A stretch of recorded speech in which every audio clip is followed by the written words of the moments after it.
During debates on the banker bailout bill on the floor of Congress last week, Congressman Brad Sherman made a startling revelation. Many of us were told in private conversations that if we voted against this bill on Monday, that the sky would fall, the market would drop 2,000 or 3,000 points the first day, another couple thousand the second day, and a few members were even told that there would be martial law in America if we voted no. Martial law is defined as the rule by military authorities imposed on a civilian population. According to an article in the Army Times last month, the administration's threats of implementing martial law is not idle talk. In this shocking article, the U.S. Army admits they're bringing a combat team back from Iraq to continue their mission in America, and that this combat team will be assigned to NORTHCOM to assist in the event of civil unrest, in crowd control through non-lethal weaponry. This deployment is of course in direct violation of long-standing laws known as Posse Comitatus and the Insurrection Act, which strictly prohibit the U.S. Army from policing American citizens on American soil. While such extraordinary steps toward the open implementation of martial law on the streets of America might seem like the Bush administration's last-ditch effort to keep the public in check while they rob the Treasury of hundreds of billions for their banker friends, it is crucial to understand that this is only the final stage in a careful plan that has been unfolding for decades through both Republican and Democrat administrations. Government plans to suspend the Constitution and effect martial law have been taking place behind the scenes under continuity of government contingencies first exposed in the mid-1980s and raised by Congressman Jack Brooks during the Iran-Contra hearings. Colonel North, in your work at the NSC, were you not assigned at one time to work on plans for the continuity of government in the event of a major disaster? Mr. Chairman. I believe that question touches upon a highly sensitive and classified area, so may I request that you not touch upon that, sir.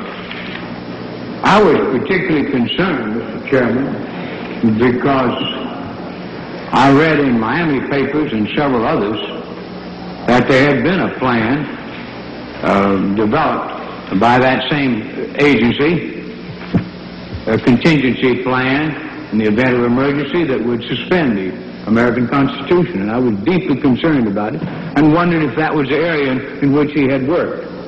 I believe that it was. May I most respectfully request that that matter not be touched upon at this stage.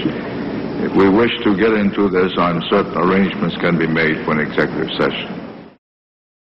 Urban warfare drills took place throughout the 90s, with American troops training with foreign soldiers to arrest and detain U.S. citizens.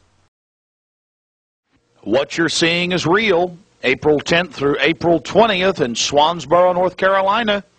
This has been repeated across the country in the last 2 years. So-called urban warfare training in America.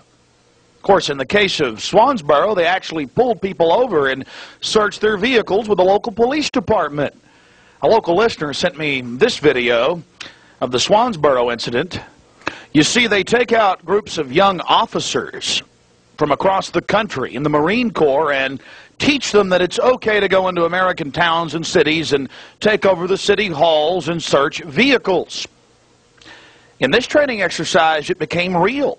They become so arrogant, they just followed their orders and began to search people's vehicles. And as you're about to find out, it's not just the Marines, it's the Army too, in Central Texas.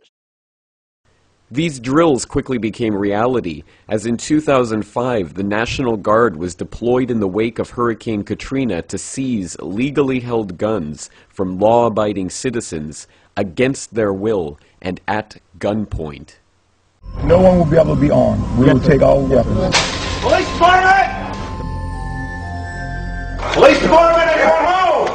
All of a sudden, they were banging on the front door, the side door, and the back door, and they said, "Let us in." I said, "It's not even loaded," and I dropped it on the floor. You got a gun? Well, they punched me in the face. Look at my black and blue marks. Look at what they did to me. In 2006, a secret government program came to light, which is recruiting clergy members to preach obedience to government in the event that martial law is declared. In 2007, the program was confirmed on CBS News. If martial law were enacted here at home, like depicted in the movie The Siege, easing public fears and quelling dissent would be critical.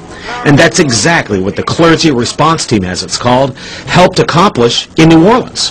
Jeff, the primary thing that we say to anybody is let's cooperate and get this thing over with, and then we'll settle the differences once the crisis is over. Such clergy response teams would walk a tightrope between the needs of the government versus the wishes of the public.